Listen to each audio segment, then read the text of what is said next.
Hello, magandang hapon. May balita naman tayo ngayon na pag-uusapan at ano ang aking mga analysis, ang aking mga kwento ay pakinggan ninyo.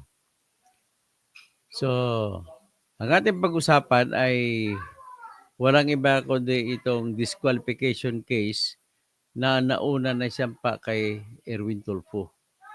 At ang sinampa nito ay, ang nagsampa nito si, kung hindi ako magkamali, si former General Virgilio Garcia. Yes, si former General Attorney Virgilio Garcia. So,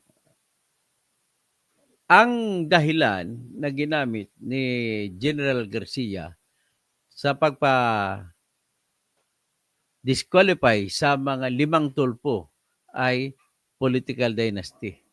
So, ang unang tulpo na pinapa-disqualify niya si Erwin Tulfo, sunod si Ben Tulfo, sunod si Wanda Tulfo Teo, kapatid nilang babae na tumatakbong party list congressman sa Congress sa party list na pangalan ay turismo. At ang pinapatanggal din si Jocelyn Pua Tulfo na pinakahuling asawa ni Rapi Tulfo. At ang party list na ginagamit niya ay ACT-CIS. Sunod, ang panglima na pinapa-disqualify niya, yan na po si Ralph Windel Tulfo na tumatakbong congressman siya ngayon sa 2nd District ng Quezon City. Tumatakbo rin ngayon na congressman sa Quezon City, the same district. Tinalo nga niya noon yung kapatid ni Mayor Joy Belmonte. So ngayon, so ulitin ko lang, si Ben Tulfo, si Erwin Tulfo, si Wanda Teo, tapos si Jocelyn Pua Tulfo, tsaka si Ralph Windel Tulfo. So, yan ang mga political dynasty na nilalabanan ni Attorney Virgilio Garcia. So, ngayon, dinismiss. Alam mo dahilan kung bakit dinismiss? Sabi ng COMELEC, kaya nga protector ito si COMELEC at saka si Garcia eh. Sa mga protector nila sa mga sa mga tulpo eh. So, anong dahilan kung bakit ko tinawag na protector? Kasi ang ginamit na dahilan ay nonsense eh. Okay. So, hinihingi ni Attorney Virgilio Garcia na ideklara na disqualified kasi sa ilalim ng family dynasty. Ang obvious na kanyang argumento ng family dynasty ay or political dynasty ay magkakapatid si Ben, si Erwin at saka si Rapi Tulfo. So kung magkakapatid sila, kapatid niya rin si Wanda Tulfo Teo. At siyempre, anak ni Rapi si Ralph Windel at saka asawa niya si Jocelyn Pua Tulfo. So, magkalapit. Kumbaga, kung ako tanungin mo, ang masasabi kahit walang batas na nagsasabi, walang batas na nagsasabi kung anong kahulugan ng political dynasty, alam naman yan ni Attorney Pilayo na hindi na kailangan i-define yung magkakapatid. Kailangan pa ba i-memorize yan? Kailangan pa ba i-define yan? Kaloko to. Magkakapatid na nga eh. Ano sila? Hindi sila family dynasty? By natural meaning of words. So, yan ang nakita ko dito ay kinakabahan ang mga protector ng mga tulpo sa COMELEC. Kinakabahan sila na baka lulusot. Kaya ginamitan nila ng technical na dahilan. Ano yung technical na dahilan? Sinabi nila ng dahilan ay number 1 ay hindi raw nagkabit, hindi nagsama sa kanilang petition hindi nagsumite ng kopya ng certificates of candidacy si Attorney Virgilio Garcia. Kumbaga wala siyang kinabit na mga certificates of candidacy ni Erwin Tolpo, ni Ben Tolpo, ni Wanda Teo, ni Jocelyn Pua Tolpo, at saka ni Ralph Wendell Tolpo. Tama ba yan? Kung tanongin mo yan ng lahat ng mga abogado sa Pilipinas, maliban lang kay Erwin Tolpo at saka mga kaabogado sa Comelec, mali daw yan. Hindi, tama daw yun, tama pagka-dismiss kasi hindi nag-submit ng papel ng kandidatura kasi siyempre, the only way to determine kung may political dynasty nga ay yung tingnan ang kanilang certificate of candidacy. Ngayon, ang tanong ko, kailangan pa ba yan? At kung hindi maibigay, i-dismiss? Ang sagot ko po ay hindi po tama. Bakit po yan hindi tama? Kasi po ay ang nangyari po, hindi siya tama sapagkat meron po tayong tinatawag na rules of court. Uncle, nagla-live ako. So ngayon, may rules of court tayo na nagsasabi ang Supreme Court nagpalabas po ng tinatawag na rules of court, rules of evidence. Sa rules of evidence, sinasabi doon na yung batas ng Supreme Court patungkol sa ebidensya ay maaring gamitin ng kahit anong opisina na hindi korte. Pangalawa, ang rules of evidence po ay actually hindi lamang Supreme Court yan ang gumawa niyan. Ang rules of evidence ng Supreme Court ng Pilipinas, for your information, it is a universal rule. Alamin mo sa mga abogado rito kung may nakakaalam na ang rules of evidence ay universal rule. Kinopya lang ng mga naunang mga justice natin, kinopya lang ang rules of evidence sa mga nauna pang mga rules of evidence. Kinopya yan sa mga country o bansa na ang kanilang sistema ng katarungan ay coded o nakasulat at hindi jury. Kasi pagdating kung jury trial kagaya sa Amerika, ay mga tao ang naghusga at hindi niyan mag-apply ang rules of court sa mga tao. Ang rules of evidence hindi mag-apply sa mga tao. So dahil tayo ay hindi tayo jury trial, diyan mag-a-apply yan. Rules of evidence. Sa kaisipan na kahit sinong judge ay walang judge na magiging bias. At tinitingnan kung ano talagang ebidensya, ang batas ng ebidensya, susundin yan. Pero hindi nangyayari sa Pilipinas. Kung maraming pera yung kalaban mo, ay nababago ang kahulugan ng ebidensya. Kagaya nito, masyadong dikit si Tolpo, mga Tolpo kay Erwin Garcia. So, kung dikit sila, anong ibig sabihin nun? Di, pwede magkabigayan ng pera para alagaan, protektahan ni Erwin Garcia at sa kanyang mga kumilik, itong mga Tolpo. Tanong, pwede ba sila magbigay? Sa tingin mo kaya magbibigay? Sagot, opo. Malaki po kasi kinikita ni Erwin Tolpo sa monetization ng kanyang Facebook at saka YouTube. Kayang-kaya niya magbigay kahit sabihin natin 10 million sisiw. Ganon din si Rapi Tolpo, ganon din si Ben Tolpo. So, kung magbigay sila ng pera, dala-dala na yun, protection na yan. Kung mayroon magsasampa ng kaso, bibigyan ng kagad nila ng pera. So, of course, itatanggi nila to. Pero sino ba naman ang magnanakaw na umaamin? Wala po.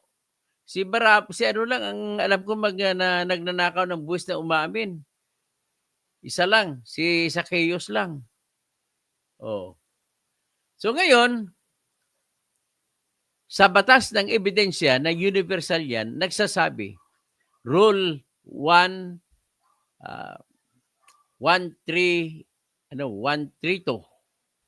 kung hindi ko magkamali, Rule 132, nagsasabi na first rule of evidence is this: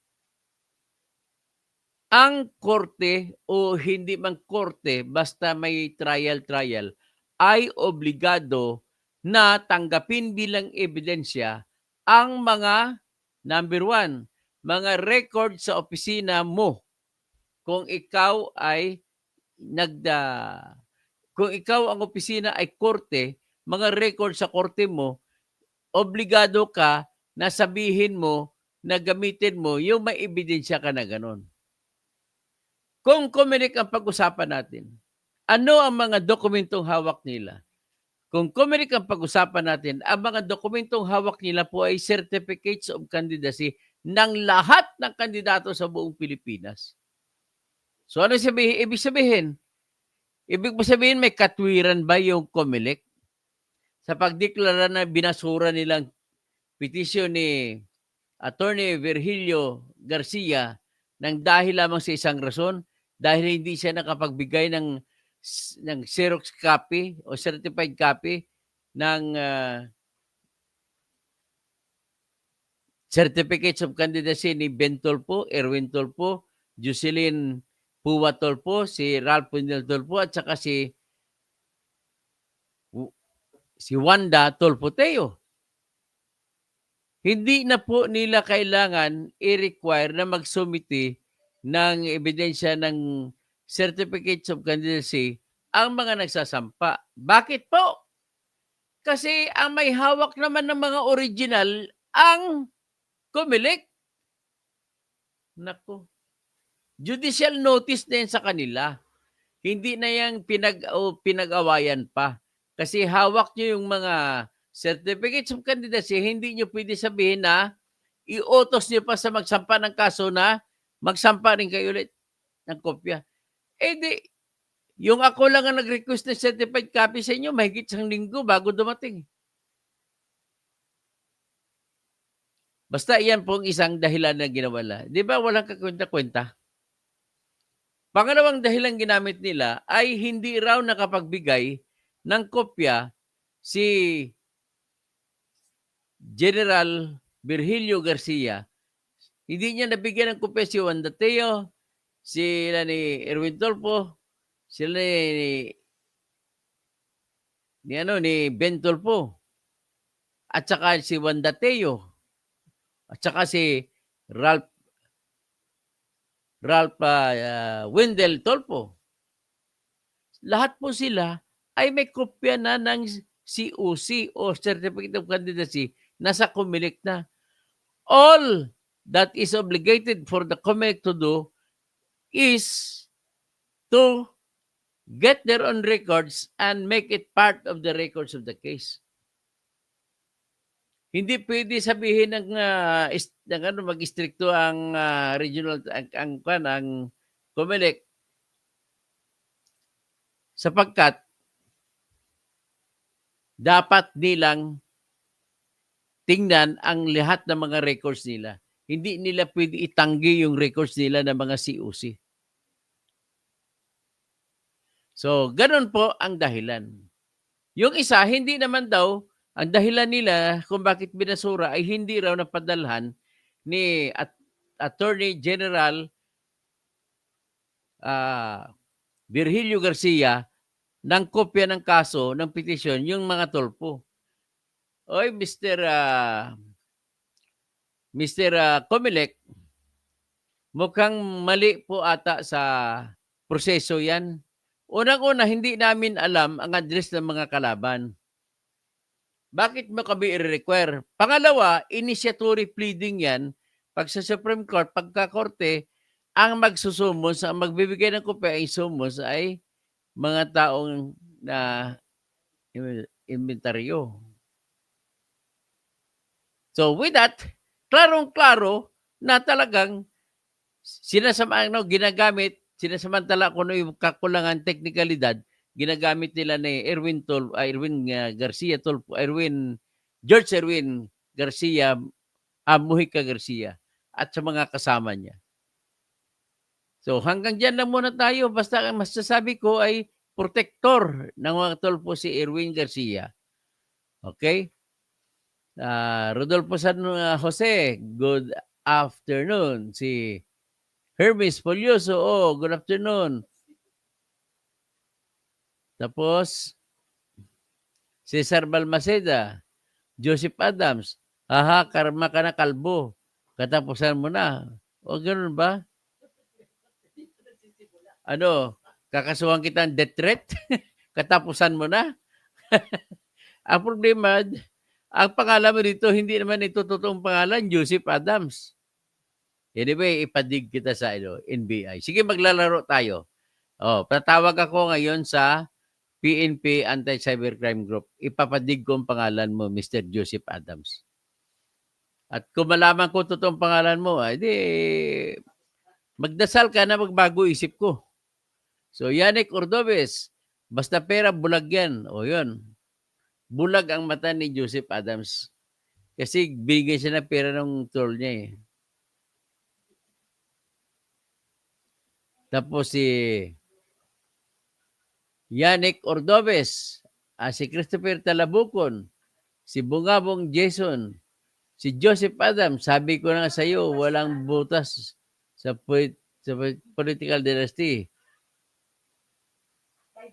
Tapos, Angelito Maglalang, magandang araw po, Dr. Kausing, Joseph Adams, walang batas sa political dynasty law. Ay, hindi mo pala naintindihan ang aking Mr. Joseph Adams, I want to educate you that the words you uttered as your comments reflect on you.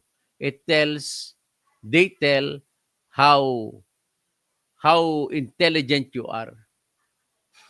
How good as a person you are. How much integrity do you have? Ganun lang po yan, Joseph. Kaya be careful sa mga sinasabi natin kasi yan po ang magbibitray ng ating pagkatao. Huwag mo akong gayahin na nagsasabi ako na disbar ako abogado dahil sa pakipaglaban sa korupsyon. Sa Joseph Adams kaya nababasura yan. Hindi, wala. Ang political dynasty sinasabi ko sa iyo, sa aking argumento, may dalawa ng batas. Yung batas po ng Muslim Code, yung BARM Election Code na nagsasabi na bawal magtakbo na sabay-sabay ang magnanay, magtatay, o maglula, o apo. Tapos, napahinga lang ako sandali. Series, Rosita Modino, BPIP ni Hilo George, ang Tulpo Clan. Mike Salazar, Katoto, magmumosyon ba kaya? Sigurado ako magmumosyon for reconsideration si Atty. Virgilio Garcia. Ano yan eh? Paring Danaw yan, retired na jago eh. Sa army eh. Baka bitbitin pa ka. I-court martial mo na si Garcia. Baka i-court martial kayo nito. Si John Velasco, yan ang alam ng tao sa COMELEC. Taga-ayos na ng mga kandidato, ng mga, may narinig ako dyan eh. Kaya marami-rami ngayon mga party list, paring Dan, maraming party list kayo yan. Ang nag-apply ng party list, magbigay ka lang ng 10 million, automatic na approve party list mo.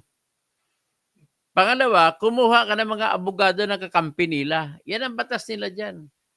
Kasi pag ikaw abogado ng iba, kukuha ka sa labas, nila yan, ibasura nila. Si John Biloso, yan ang alam ng tao sa COMELEC, taga-ayos ng mga kandidato na panalo nila. Bakit pa magbibigay kung ikaw kandidato? Nanalo ka na, magbibigay ka pa. Anong ibig sabihin nun? Ibig sabihin, kurap ang COMELEC. So, Andrea Gueco, watching from Japan. Romel Bingson, good afternoon. Dr. Engineer Toto, pagpalain ka ng pakapalan na lang ng bulsa yan. Yun nga. Dapat nga siguro kung ako presidente, paring Dan, pag ikaw presidente, pwede mo bang gawing batas na lahat ng mga opisyal ng bayan ay papasok sa opisina, wala ng bulsa-bulsa? Para wala ng bulsa-bulsa ng pera. Oh, tapos hindi, wala ng table. Para walang under the table. Oh, tanggalan na ng table. Over the table. Ay nako, itong mga opisina talaga natin walang pagbabago yung dahil sa corruption, eh. Natandaan ko, nung kami nag-file ng, accreditation ng aming party list na alam mo magkano hiningi sa'min sa panahon ni Sixto Brillantes? 3,000,000. Naku, pinasuspindi namin yung nanghingi. Tao nila ni ano yun, ni Sixto Brillantes. Tapos si Boboy Yusores, good PM, Katoto. Tapos Sunny Day, Daniel Ong, Attorney Toto Cosing, bakit nagsampa ng demanda si Com Garcia kay Attorney Harold Respicio? Bakit hindi na siya nag-file ng kaso kay retired General Eliserio? Ganito po yan. Ang COMELEC,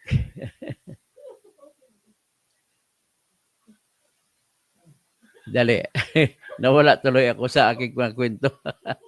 Tawa kasi ng tawa yung katabi ko. So, saan na ba ako? Bakit hindi nagdemanda? Si Sixto sino si?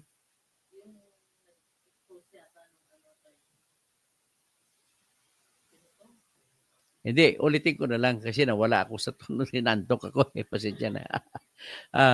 Yung nanghingi sa amin ng 3,000,000, hindi na kami nagbigay doon.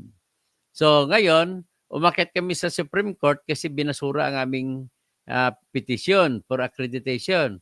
Nag-issue naman ang korte ng TRO, SCAO, Status Quo Anti-Order. Anak ko, hindi man lang sinama pangalan ng alam sa baluta. Ganon notorious talaga yung COMELEC na yan. Pera-pera na lang lahat na dyan. So Sunny Day, Super Mamsi, tapos Loretta Grande, o nga, mukhang magkakaroon na naman ng magic sa darating na halalan, Katoto. CCTV lang ako busy, sabi niya Sunny Day. Romel Bengson, kaya dapat po, Dr. Toto, mapakinggan ni Atty. Respicio. Si Atty. Respicio pala, no?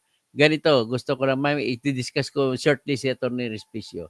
Rodrigo Servo Jr., malaking binayad ng mga tulpo kay Garcia at maraming alam din ang mga tulpo sa baho ni Garcia. Okay?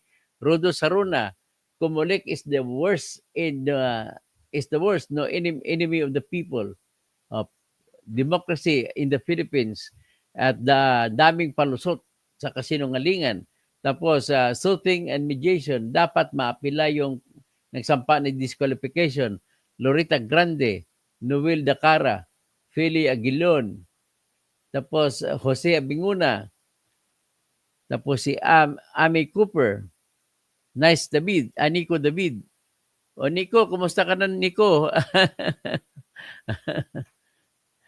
Supporter ka nga ng, wala naman problema kahit supporter ka ng Tulpo. Pero ang pakiusap ko lang sa iyo, alam ko, influencer ka, pero dapat sana mag-influence ka ng katotohanan. Kasi unang-una, bawal nga yun sa atin. Dapat tinatanggihan, kinakadidiri natin yung mga pamilya-pamilya na umuuko pa. Pangalawa po, mga sinungaling naman sila po. O hindi naman lingid sa kaalaman mo, Nico, na noong last year, si Erwin Tulfo ay binagbog niya sa radyo niya yung Kabagan at saka Santa Maria na tulay. Kasi daw maraming liki, maraming crack, maraming bitak. Tapos pwede lang daw dumaan doon, bisikleta lang. At saka naglalako ng pandesal. Nako. Tapos kung alam niya na pala na may depekto, ginisa pa niya yung regional director ng DPWH na si Riel Consel. Tapos, hindi man lang niya pinaimbestigan sa Quadcom. Tapos umabot pa sa ngayon. Ano bang ibig sabihin yan? Di ba, Nico David? Hindi nakatanggap ang idol mo ng pera. Ganun lang kasimple. O, tingnan natin si Rapi Tulfo. Unang-una, tinitira si Melquiades Robles, ang general manager ng PCSO dahil sa lumabas na yung mga Photoshop na mga nanalo ng Pluto. Photoshop ka naman. Bakit kasunod na hearing wala na? Kasi nabusalan si Rapi Tulfo. At saka, you have to know, Nico David, totoo yung sinasabi ko. Totoo yun, kahit kasuhan ako ni Rapi Tulfo. Every month po, tumatanggap ng 5 milyon sa PCSO si Rapi Tulfo para sa diskarte niya sa STL.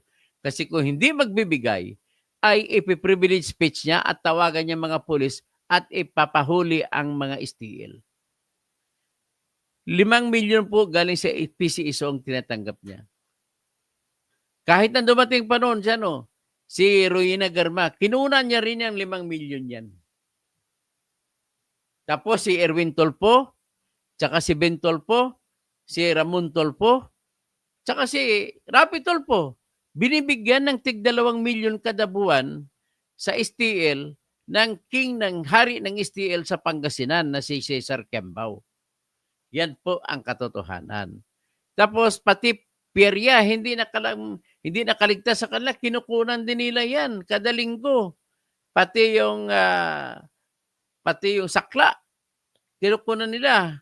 Pati Huweteng, kinukunan nila. Ganon po katindi yung mga idol mo, Nico David. Hindi ako sasabihin yan, hindi ako magiging matapang masabi niyan kung kasinungalingan lahat sinasabi ko. Kung kwento lang yan. I am prepared to face any cases that may be filed by any Tulfo. Ganon lang po yan. Anyway, alam mo sino magiging testigo ko, Nico David, sa mga pang-koleksyon? Pipirsahin ko yung mga pulis na inutusan mangulikta. Gusto mo ba malaman kung anong rangko at sinong pulis? Wag ko na ibang banggitin kasi kawawa naman yung pulis. Pulis lang yun eh. Marami na kong pulis na patanggal. Sa Atty. Pelayo, 20 na pulis sa General Trias, pinatanggal. Sa akin naman, pinatanggal. Umiiyak sa akin kasi wala nang pangpakain sa anak nila dahil natanggal. Ganon po isa Nico David. Please lang Nico David, ikaw influencer, may obligasyon ka sa kapwa mo Pilipino. Ang konsensya mo, ang sundin mo. Please lang. Alam ko ikaw po ay hindi ko lang alam kung bakit yan humahanga sa mga Tulfo. At tapos naman, ano pang isang ginawa nila? Ito, nagsinungaling pa si Erwin Tulfo na TNT daw siya nang pumunta sa Amerika noong 1986. Katapusan, ang papel na nakuha ko, inamin niya na siya may passport. Mayroon bang TNT na may passport na American passport? Nagkwento pa siya. Grabe saksakan ng kanuknukan na sinungaling. Pasensya ka na, Nico. Yung idol mo talaga. Nuknukan ng kasinungalingan. Tapos, maliban dyan, sabihin niya, TNT siya. Tapos, sundalo pa sa plan ng Amerika. US Army siya, nagsilbisyo pa siya sa Iraq War. Tapos sa Europe. May hawak po akong ebidensya, Nico David. At saka ang mga ebidensya ko, yung mga video na sinasabi niya, yung kanyang punto asintado na download ko na po. Kung saan sinasabi niya na siya daw ay TNT sa loob ng 10 taon. Anong TNT? Tago ng tago? Hindi. Ang TNT, kung ang kagaya ko na nagsasalita ng hiligay nun, ang tawag namin dyan, tikal ng tikal. Anong tikal? Pagsisinungaling ng pagsisinungaling. So, tikal ng tikal. TNT daw siya. 10 years. Pasensya ka na, Nico, ha? Epimako Bantiling, aabot pa kaya ang kaso ng mga Tulfo sa politika? Aabot yan sa Supreme Court. At saka maliban pa pala, si John Adams at saka si Nico David, maliban sa, mayroon pa palang batas sa anti-political dynasty doon sa BARM Electoral Code na nagsasabi binabawalan ang magkakapatid, mag-ama, maglula, maglulo na tumakbo ng sabay-sabay. Yung mayroon na tayong batas. Pangalawa, yung batas sa SK election law na lahat ng gustong tatakbong kabataan sa kabataang barangay eleksyon ay hindi pwedeng tumakbo kung sila po ay may kapatid, may tito, may tatay o nanay o lolo o lula na nakaupo sa ibang pwesto mula presidente pababa. So, yan po law. Tapos ang batas ng political dynasty, nagsasabi lang naman as may be defined by law. Hindi nagsasabi kung anong klaseng law. So, any law will apply.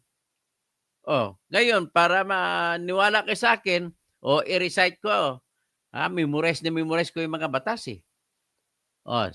Section 26, Article 2 of the 1987 Constitution says, "The state shall guarantee equal access to opportunities in public service and prohibit political dynasty as may be defined by law."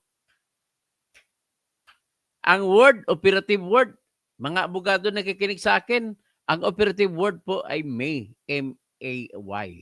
May. Ibig sabihin ng may, optional. Ibig sabihin, pwedeng walang definition, kaya dapat i-apply. Dapat, ganun ibig sabihin ng may. Ha? Pagkatapos, hindi na po kailangan ng definisyon ang magkakapatid. Ay, hindi ba sila magpamilya? Oh. Wag na tayo mag-ano. Talagang nasisira ang konsensya, eh. Mababasag ang konsensya, magre-revolusyon ang konsensya niyan. Kung hindi sabihin mo, hindi sila nag-political dynasty. Ipimakabantiling, tapos si Minda Balista Gahe. Shout out, Dr. Toto from Rome, Italy. Okay. Sunny day. Superman, nakikita mo pa yung si Joseph Adams ba? Okay. Rudo Saronia. Wag mo nang entertain si Joseph Andam. Okay. Virginia Faro. Alert bang si alert lang sa election, baka may magic ulit. Sigurado may magic yan po. So, Roda Saruna, na-disgrasya na ang mga proseso ng totoong mapagkatiwalaan ng kamay ni Horst Alua, Muta, no disgrasya salot, Fernando Pajardo Jr., ang lagay ba naman ng mga tulpo kay Garcia Millones, walang mangyayari sa Pilipinas. Leo Donago, Attorney Respicio of General Rio Tandem. Okay, tapos Roel Cagbay, Alan Birbano, Rolando Dalisay, Comelec Birdugo ng dayaan sa eleksyon. Tapos si Rogelio Leonida, Maher, Eso, blackmailer ang mga tolpo. Blackmailer po yan. Terdi, Noto Dynasties, George Lacoen, Terdi, Noto Dynasty to artista. Sana mga artista, laos na sa pelikula, doon sila nagtitipon sa politika. Laos na sa politika, sa takilya. Bagsak ang kanilang mga pelikula, walang nanonood. Amy Cooper, hello Garcia, hello, disgrasya, kumilik. Sana di pag gusto sa corrupt, it's either the benefit from it o kaya talagang mahina lang ang utok. Tapos Camilo Padilla, nabayaran ng kumilik. Diosdado Ilorde, pahilga. Tekalon siya. Hindi ko ako makikita sana eh. Edelberto Cagyat, good morning Attorney Rostom Villanoche. Kahit anong tutol nyo sa mga tulpo, walang mangyari sabi nyo, walang visa ang political dynasty. Tingnan natin po. Camilo Padilla, Attorney, habulin mo yung kumilik kasi halata namang nabayaran. John Kabinbin, good afternoon po, Dr. Toto. Magandang hapon po, Kabunyog, John Kabinbin. Tapos, Super Mamsi, mga tulpo at Willie, kumukita sila si Willie Revilla, may pa isa pa tong, si Saldi Duca, ano nang update sa kandidatura mo? Ay, hindi na tayo pinasinama sa listahan. Na lang tayo, mag-isip natin kung sino iboboto natin. So, yan ang ating ngayon. Magkwento lang ako sandali tungkol kay Attorney Respicio. Siya po ay lumabas, pinuntahan niya yung election officer sa Rina Mercedes na bayan sa Isabela. Nakiusap siya na mayroong ipakita siya, gusto niya lang mensahe, sasabihin na may delikado po ang ating computer. Kaya lumalapit ako para mag-usap tayo para maproteksyonan kung paano. Tapos, sinabihan siya Binaliwala lang siya. Sabi, doon mo, kausapin mo yung provincial election officer ng Isabela. Pumunta siya sa provincial election officer ng Isabela. Pinagalitan pa siya. Kasi bata pa kasi na abogado eh. So, pinagalitan siya. So, dahil sa pinagalitan siya, nag-vlog. Pinakita niya, may bitbit ata siya na sample na makina. Tapos, pinakita niya kung paano i-hack. Basta makadikit lang, nakakonect sa internet, kaya niya pasukin kahit may password pa yan. Mga cellphone nyo, kaya niyang buksan yan kahit may password pa yan. Ganon siya kagaling. Siya ay abogado, pero bago siya naging abogado, siya po ay counting post around, CPA. Ay, hindi pala, CPA talaga. Certified Public Accountant. Tapos, siya ay nagtrabaho sa pinaka number 1 na auditing firm sa buong mundo. At inassign siya, ibig sabihin sa abroad siya trabaho. Inassign siya sa sa tinatawag na IT security. So, ang trabaho niya, paano maprotektahan ang mga makina ng lahat ng mga kumpanya na client ng kanilang auditing company. Ganun po. So, kabisado niya ang paggawa ng mga app, paggawa ng mga program, at paggawa ng mga scripts, pati sa paggagawa ng gagamitin na source code para sa eleksyon. Ako, kaya ko rin gumawa niyan. Kaya lang, ang alam ko na gawa na language, yung panahon pa nung araw. Yung kabisado ko lang, yung basic, Turbo Pascal, yan lang ang kabisado ko nung araw. Pero ngayon, iba na ngayon. So, yan po. Sige, magpapaalam na ako ha. At pakiusap na lang, ipaki-share alike ito. At mamaya magbablog na naman ako patungkol naman po sa ibang malalaking bagay. Ha? Kagaya sa tulay ng Kabagan at kagaya doon sa marami pa. Pati pa kay isa bagong PCO na sekretary na kinuha ni Bongbong Marcos. Si Cesar Balmaceda, Joseph Adams, karma ka na kalbo o katapusan mo na. Ay, baka kasuhan kita pag malaman ko pangalan mo. Kakasuhan kita ng grave threats, makukulong ka, hahanapin ka kahit saan ka. Pero kung sa abroad ka, gagawa ko ng paraan at susulat ako sa US State Department at pakasuhan ka sa jury dyan, grand jury. Yannick Ordovez, Basta Pera Bulag, Christopher Talabukon, Bungabong Jason, Joseph Adams, sabi ko sa iyo, walang batas. Ay, wala yan. Angelito Maglalang, hindi ko na basahin yung Joseph Adams. Rogelio Tapado, Rosita Modeno, John Velasco, nabasa ko na to. Andrea Gueco, Bobo Yusores, Romel Bengson, sino pa? Si Ma'am Shis, Daniel Ong, at Toto Kausin, bakit nagsampa ng demanda si Com Garcia? Ito na. Nagsampa siya, sabi niya, ay nag-fake news daw si Attorney Respicio. Fake news ba yun? Nagbibigay lang ng opinion?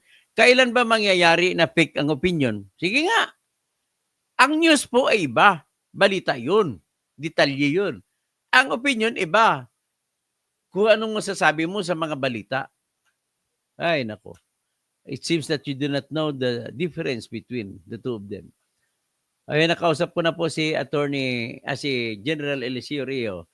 Tama daw sinabi ni Attorney Respicio na kapag ikinunik mo sa internet, madaling i-hack. So, madalit sabi, para nakakitaan ko ng sungkan, nakikita ko yung missing link kung bakit napasok nila yung Smartmatic ang iisang numero 192.168.0.2. Ito palang ginamit kasi na may ebidensya kami magpapakita. Ang ebidensya galing mismo sa COMELEC na nagsasabi sa Globe at Smart na hawak nila na records ay alauna pa lang ng hapon ay nag-contact na sa ang transparency server. Ganun po yun. So, sino pa? Si Loretta Grande. Tapos si Eddie Onga. Sino pa? Rodrigo Serbo. Malaking binay ng mga tulpo. Romel Bengson, kayo na dapat Dr. Toto pakinggan ni si Attorney Respicio. So, dali kayo kukontakin ko yung batang yan. Rodis Rona, Shooting and Meditation.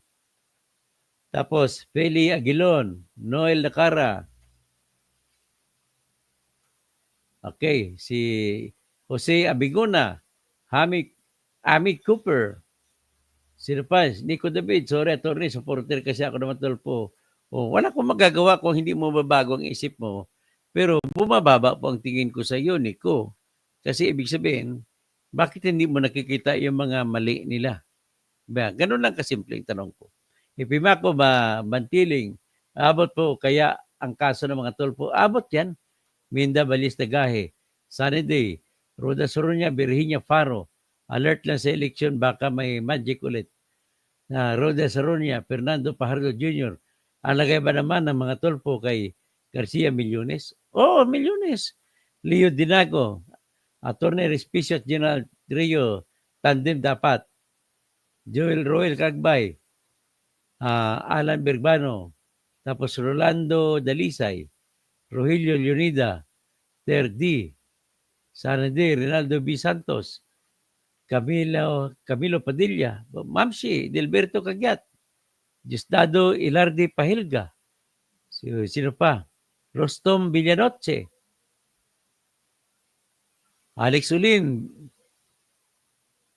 Joel Gabo, tapos si Gina Burno, tapos sino pa? Richard Mabini Sr.